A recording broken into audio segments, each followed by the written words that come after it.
I wake up to the alarm. It's blaring. Is it the first alarm? Is it my backup alarm? Is it my backup to the backup? I realize that it's the last one and now I'm late.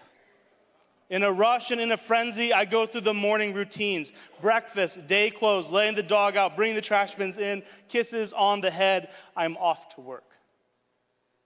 I didn't have time to read my Bible, but I'll catch up on that reading plan tomorrow.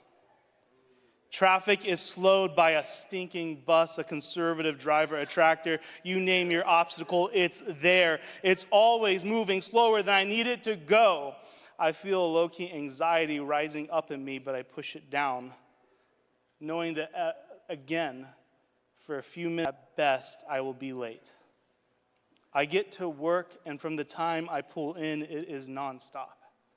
The phone dings, people need things, the website's missing this, the people need you, you're behind on your deadlines. Again, I work through lunch in a rush. I do not have time to stop. I get home late. That same bus, that same old person, that same slow driver apparently has the same schedule as me, and they're in front of me the whole way home. I get home with just enough time to scarf down the drive-thru I picked up. I grab this kid or that kid, and we make it just a few minutes late again to the sport or the dance or the acting or the library event, the swim lesson. There's always a thing. I get home, the bedtime routine, kisses on the head, brush teeth, a story, a book, a prayer.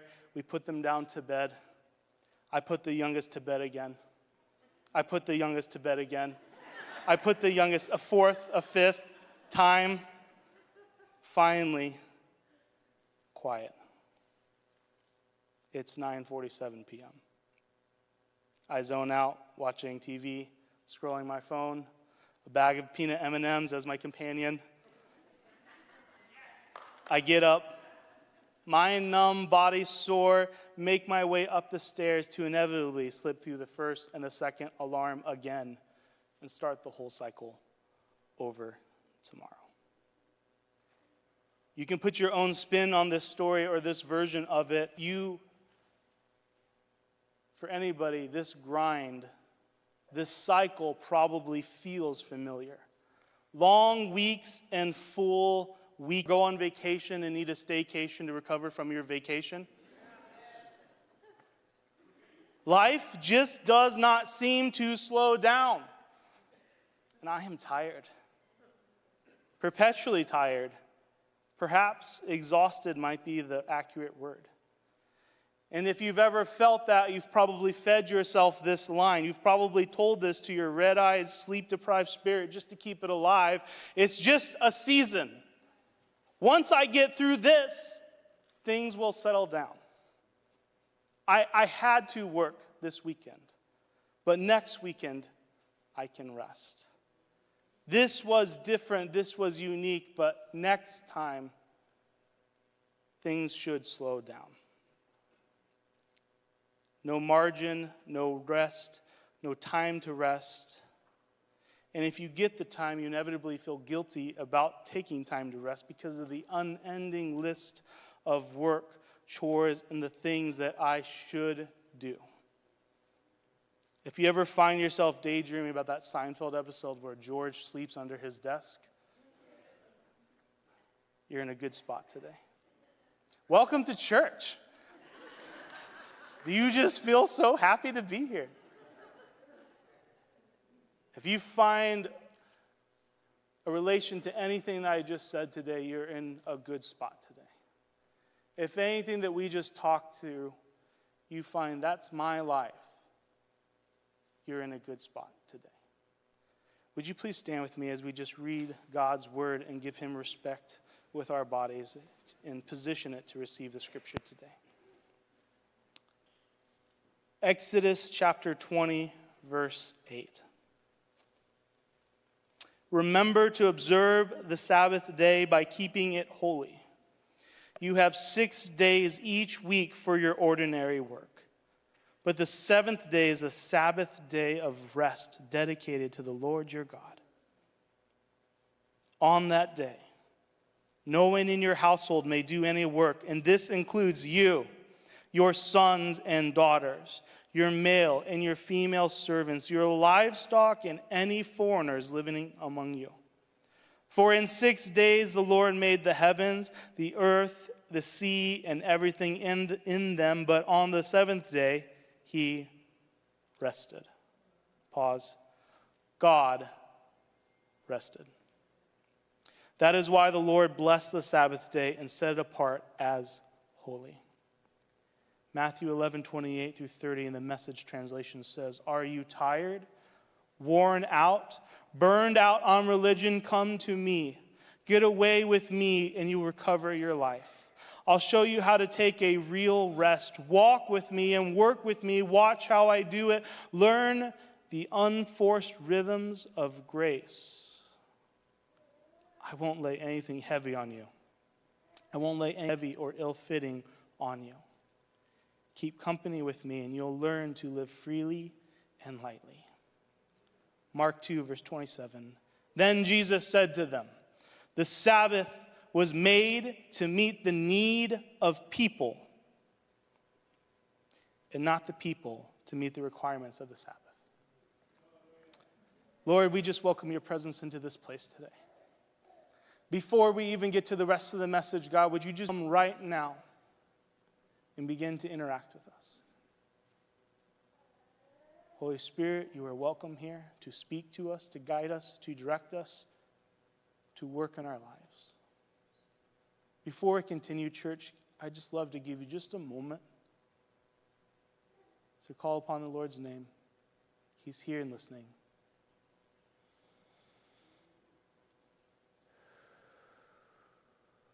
Everyone said, amen. You can take a seat. Thank you. About 5 years ago, Amy and I encountered the practice of Sabbath. We were not in a good spot. Our marriage was good, but our sleep life was horrendous. We had a newborn baby. It had some health issues. They were not life-threatening issues, but it affected the quality of our life, and it definitely affected their life, and it affected our life. And we did all the stuff. No dairy, no nuts, no gluten, only this food or that food. Basically, Amy was just hooked up to an IV. Like, we were just like trying everything. All the rashes, all the creams, all the oatmeal baths, everything that you could think of. But none of it seemed to let up. This led to a child that would wake up 3 to 6 times every single night for 13 to 14 months long. That child would wake up and they would scratch and they would bleed and they would cry, and they did that for over a year. And what resulted was a life where Amy and I felt burnt and restless and tired and just ready to die. If you've ever just had a night where you're just like, I did not sleep, it feels terrible.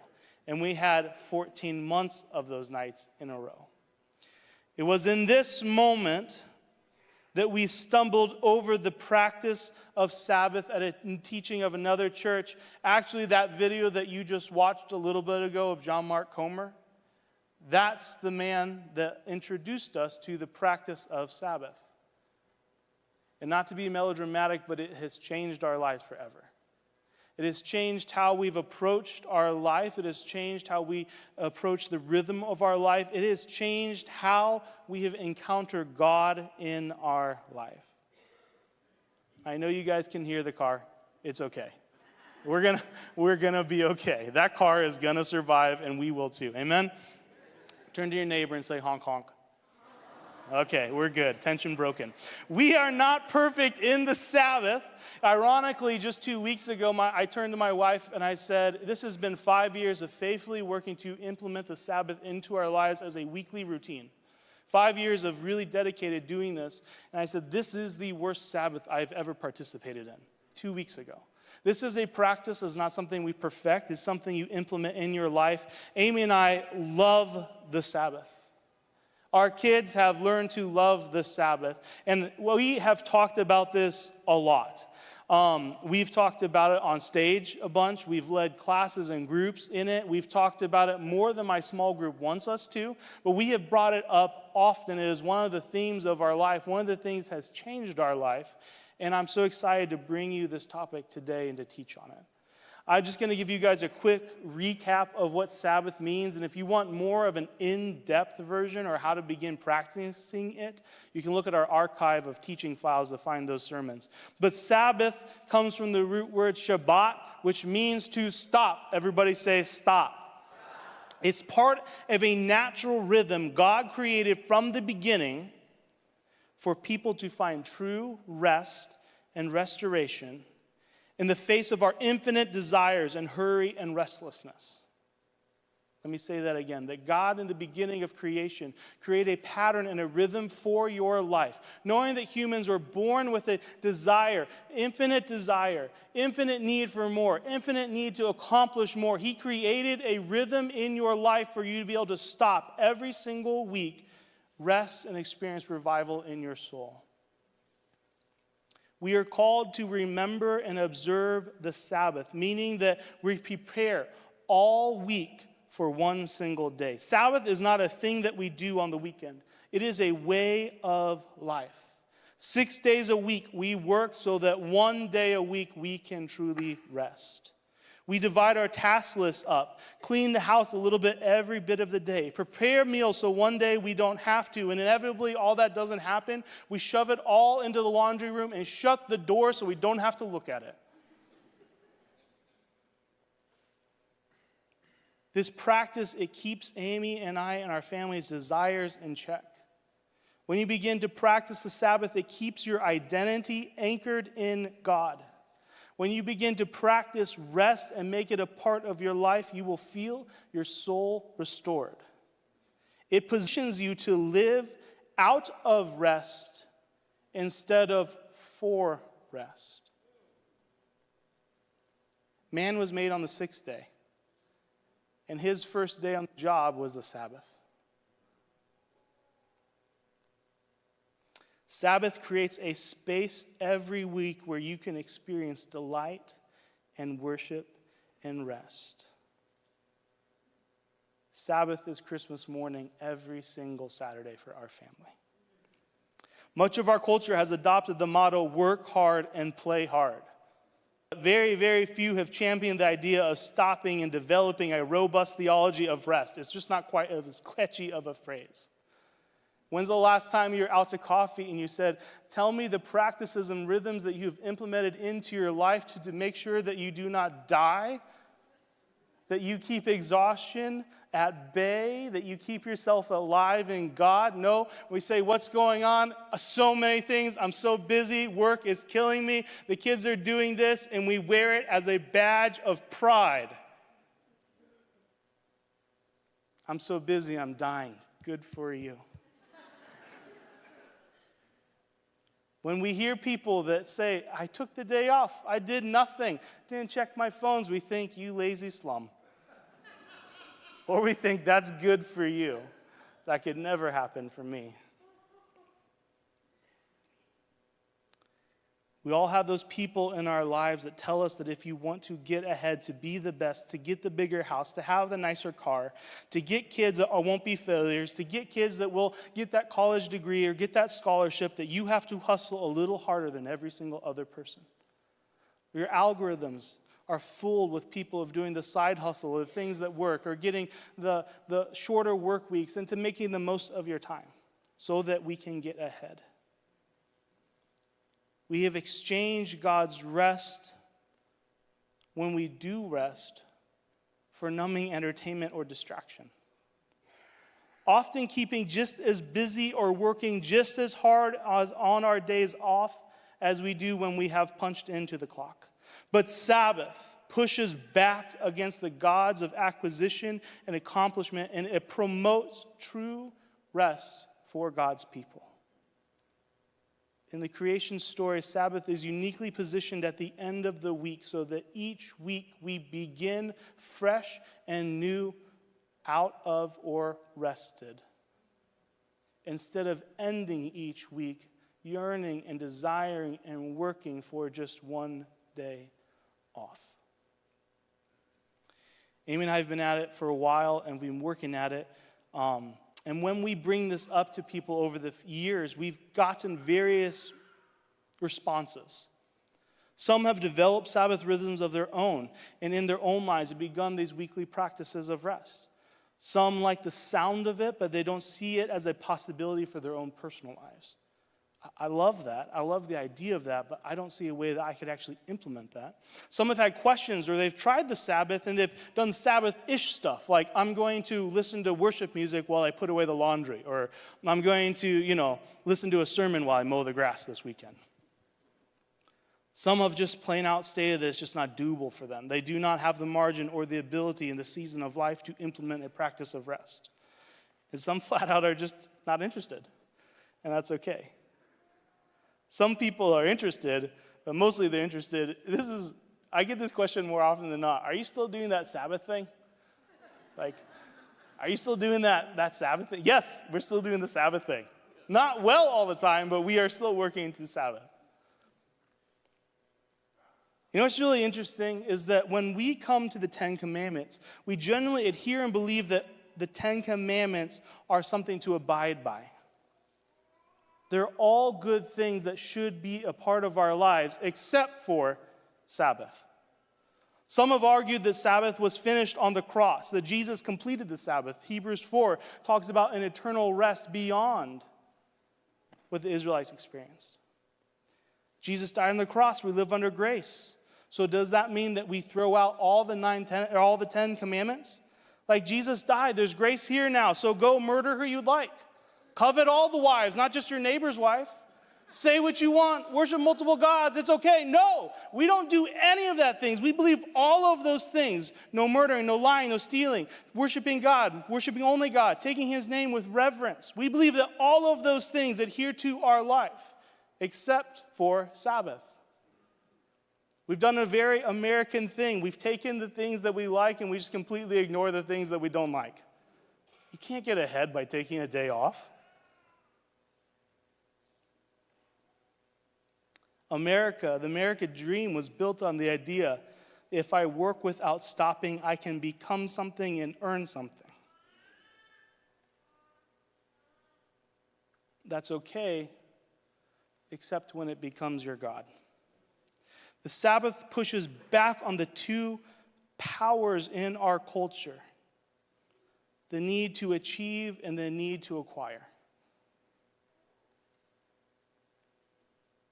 When you Sabbath, you come into a day of rest where you say, enough is enough, and what I have is enough, and I do not need to work to gain more.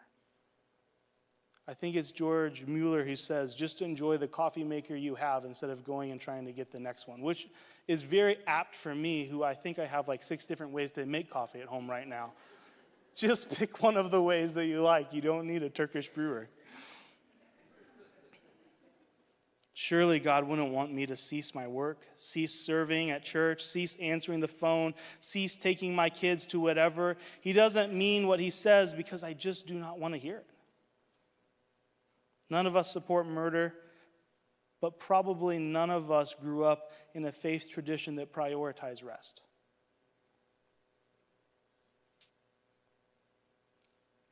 This 4th commandment is unique and it's special among the 10 commandments.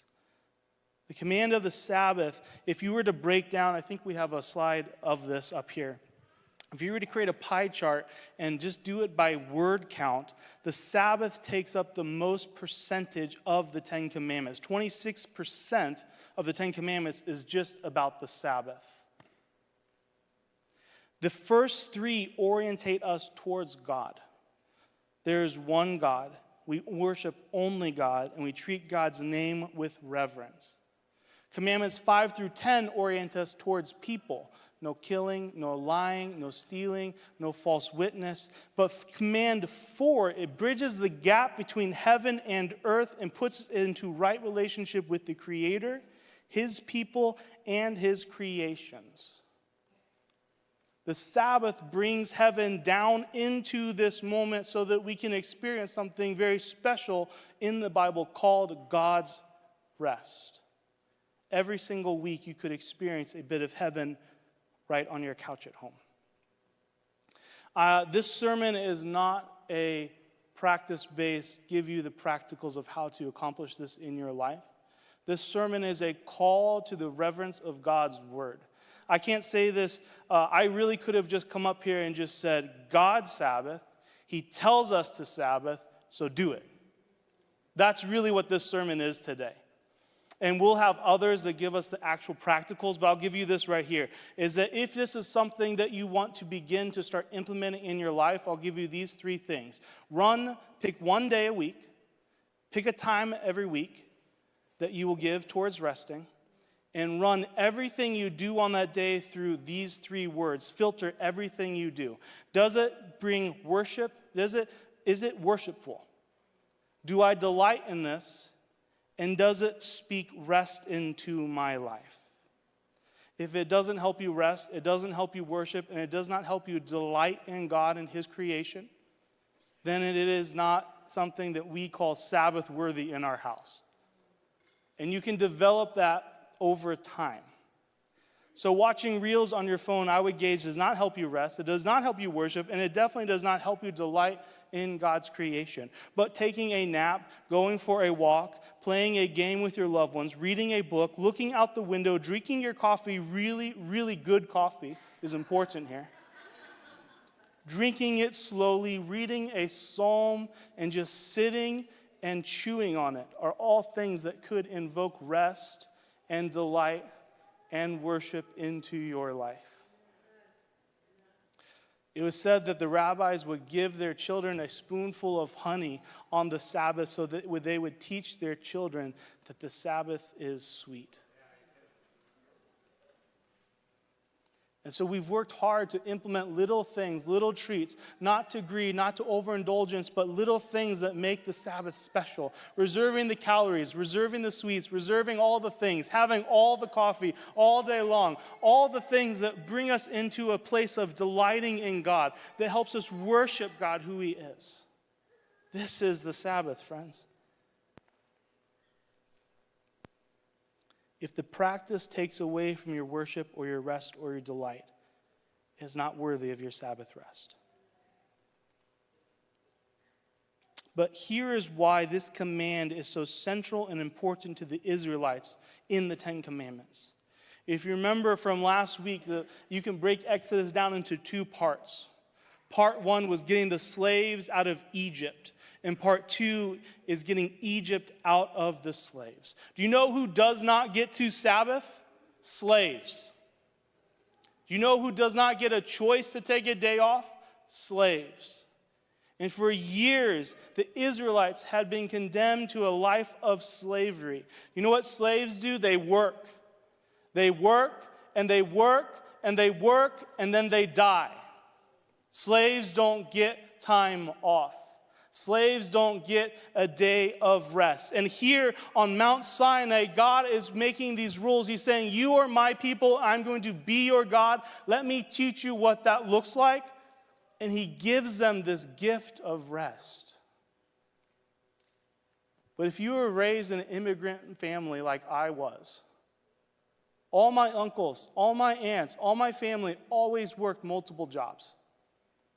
My one aunt never had kids, never had a husband, made 3-figure salary, just incredible, and she would go and bus tables on the weekend at a Chinese restaurant. For most of the time I've known her. Because the mentality is you work, and you work, and you work, and then you die. Some of us have that mentality in us, and God's working to get that mentality out of his people, pulling the mindset of Egypt and the world out of them. Deuteronomy 5:15 says, remember that you were slaves in Egypt, that the Lord your God brought you out of there with a mighty hand and outstretched arm. Therefore, the Lord your God has commanded you to observe the Sabbath day. The Sabbath fulfills a need in your life, not a need that God has on you. God does not need you to take a day off to worship him. God does not need you to reserve one day just to spend time with him. He doesn't need that. He desires it, he wants it, but he doesn't need that, but we need the Sabbath. Mark chapter 2 says that Jesus then said to them, the Sabbath was made to meet the needs of people and not people to meet the requirements of the Sabbath. I want to show you a quick video. Guys, if we have that ready, we can put that up there. This is an art display. This was created by Sung Yang and Peng Yu. It's titled, Can't Help Myself. This robot was programmed with 32 different moves, and it moves this almost blood-like substance back to the middle in a never-ending, never-ceasing task. Around the perimeter of this cage are little sensors, and as soon as it feels the liquid beginning to hit those sensors, the arm reaches out and pulls it back in. And it reaches out and it pulls it back in. And it reaches out and it pulls it back in. This robot was built with the intention for it to slowly bleed out and die. Over the course of 3 years, it lost the hydraulic fluid, and eventually, after 3 years, it stopped moving. Maybe you can relate to this robot of feeling a life, a ceaseless task list that demands things of you, says you have to do this, and you have to do this, and you have to do this. But you were made to stop. None of us were created or made or called to a life without ceasing. You were actually given a pattern of weekly rest for your life. Sometimes to stop feels impossible. Sometimes we feel guilty if we stop. But remember that your Creator, your God, made you with a design in mind that you would rest every single week. My wife and I were traveling this last week, or a couple weeks ago. We went down to stay with some friends in Tennessee. And while we're talking after dinner, while cleaning up, I'm sitting at the counter, and my friend, he's just finishing everything, and he flips a little switch right next to the sink. It's the garbage disposal. It goes zzz, and he lets it, and we're talking, and it's zzz, and we're talking, zzz. I'm like, James, shut that off. Shut that thing off. And I don't know if this is true or not, but my mother taught me that if you run a garbage disposal for more than 15 seconds, the house is going to explode. I don't know if that's true or not, but that was what was raised with. But I do know that it's not made to run forever, and neither were you. But sometimes we think that in our pride and in our arrogance, in our desire to make something of ourselves, if I stop, then everything will fall apart. I will push back against the holy borders that God has put on me instead of bracing the restrictions that God has made us with. Sometimes we think that if we stop, then who am I? Lazy people stop. Losers stop. People that don't have any aspirations are the people that rest. If I stop, who am I? Yet when you stop is when you begin to find your identity in God. Sabbath pushes back on us and it says that you can stop and God says, I love you. That you don't have to work so hard to attain and to achieve and to win and to create a title and a name for yourself, that you can actually stop and rest and God embraces you in that moment. Sabbath is a weekly ritual or practice that orientates us to God, towards His people, and towards having a right relationship with our things. My wife has already begun purging the house of toys and clothes and all the stuff in order to make room for all the things that are coming from Christmas. If you haven't done that, you're already behind, okay? But one day a week, we realize that we have enough stuff. One day a week, we realize we've done enough work. One day a week, we embrace God's rhythm that He's given to us as the gift that isn't intended for you. You were made for the Sabbath. The Sabbath was made for you to fulfill a need in your life of rest. What happens if your boss or that client can't reach you every single hour of every single week? What happens if you don't show up to that sporting event or that school event or that fundraising event? What happens if you tell that person, no, I have a robust theology of rest and I cannot make it to your birthday party on Saturday? What happens if you don't do all those things? What happens if you keep your life in a perpetual rhythm of pulling the liquid in, of pulling the liquid in, of pulling the liquid in, of pulling it in? You can stop achieving, you can stop gaining, you can stop getting ahead, you can stop checking things off your to-do list. And God loves you. He actually prefers for you to stop thinking that life revolves around you. Can I just be real honest with you? Sometimes I get into a place that I think if I don't do this, nobody else will do this, and everything will fall apart.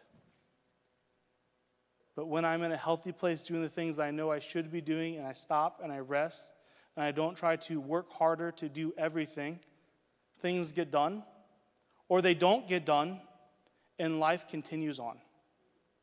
Because I'm not at the center of my world. The Sabbath is a weekly practice of giving control back towards God. I have one more picture that I want to show you guys. This is Rembrandt's picture of the prodigal son. And it's a little bit dark. You might be hard to see it here. But I just want to ask you this question. What's the measurable statistic in your life to know if you are growing or decreasing in your maturity of becoming a disciple of Jesus? I know that was a lot of words all put together. How do you know if you're becoming more or less like Jesus? What metrics do you have in your life that you can observe and know that you are accomplishing it? David Benner says that the point of God's love is to remake us in his image of love. The point of the spiritual journey is not simply to be received back into the welcoming arms of love of the Father, but to become like the Father. Henry Nguyen, in regards to that picture, we can put that picture back up, guys. He says it's easy for most of us to identify with aspects of either the younger son or the older son, but we may see ourselves in the self-righteousness of the older brother or the pride and the rebellion of the younger brother, but are we able to identify with the Father? You see, at certain times, we're like the son that's needing repentance, that's far away, that's run from God.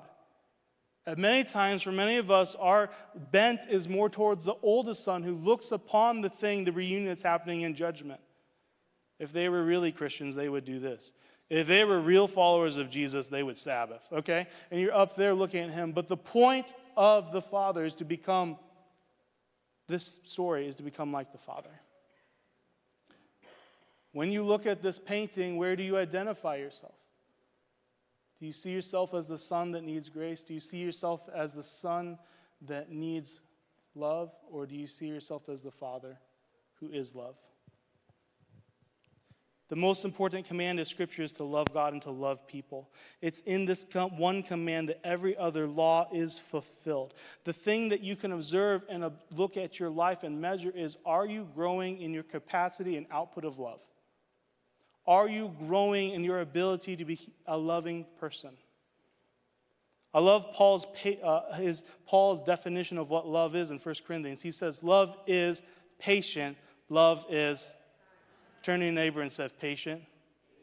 Slowly turn to the other neighbor and say kind.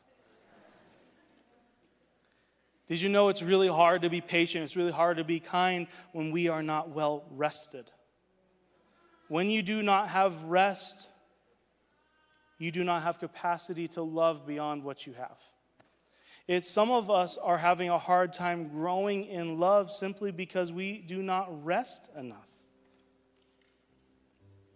Some of us are not the mothers and the fathers, the grandpas, the grandmas, the husbands, the wives, the students, the kids, the people that we want to be because we do not have a reserve of life to give towards other people. Patience to me is giving somebody or something more time than it should take. My son got a new pair of sneakers, and you know how long it takes him to put those on? Longer than it should take. But patience and love looks like this. Take your time. Let me help you. Let me tie your shoes. We're not in a rush. We can get there when we get there. Some of us are not growing in love because we're just simply too tired to care. Some of us are not growing in love because we simply do not have anything left to offer. Some of us are not growing in love because we're simply too busy or too rushed or too many things to do. A fun thing to do is to look through Jesus' life and look at all the times that he was interrupted. Look at all the times that he was on his way to do something, but in each season he did the thing that was present to him, giving it his full attention and focus. Look at all the miracles that Jesus was moved with compassion to perform. But what if Jesus was so much in a rush that he didn't stop and give that person his time? What if he was so in a rush he didn't stop and give that grieving mother his time and that son was never revived? Matthew 11:28, are you tired, worn out, burned out on religion? Come to me, get away with me, and you recover your life. I'll show you how to do it. I'll show you how to take a real rest. Walk with me and work with me. Watch how I do it. Learn the unforced rhythms of grace. I won't lay anything heavy or ill-fitting on you. Keep company with me, and you'll learn to live freely and lightly. Friends, there is no altar call that to fix in your life what a good nap and reading a psalm slowly will do. But that's never stopped us from having an altar call before.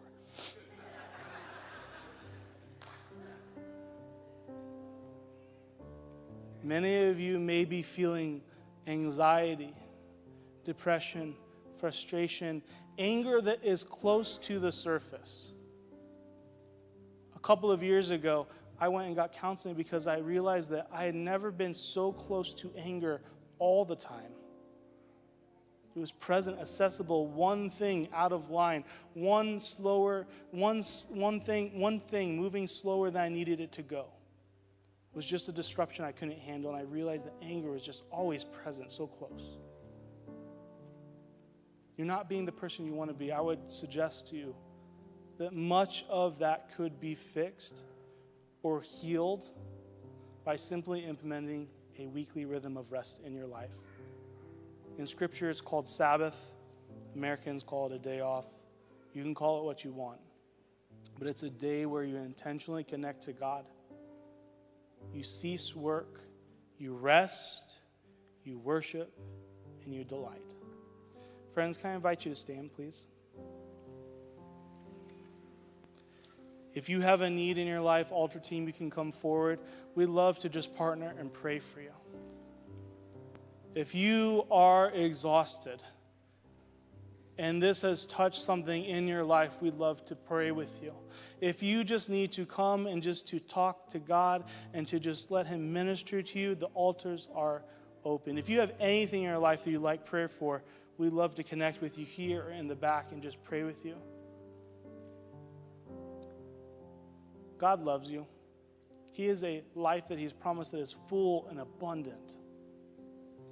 And rest is one of the rhythms that puts you in that full and abundant life. Mark chapter 2, verse 27 says that Jesus said to them, the Sabbath was made to meet the needs of the people and not the people to meet the requirements of the Sabbath. Amen?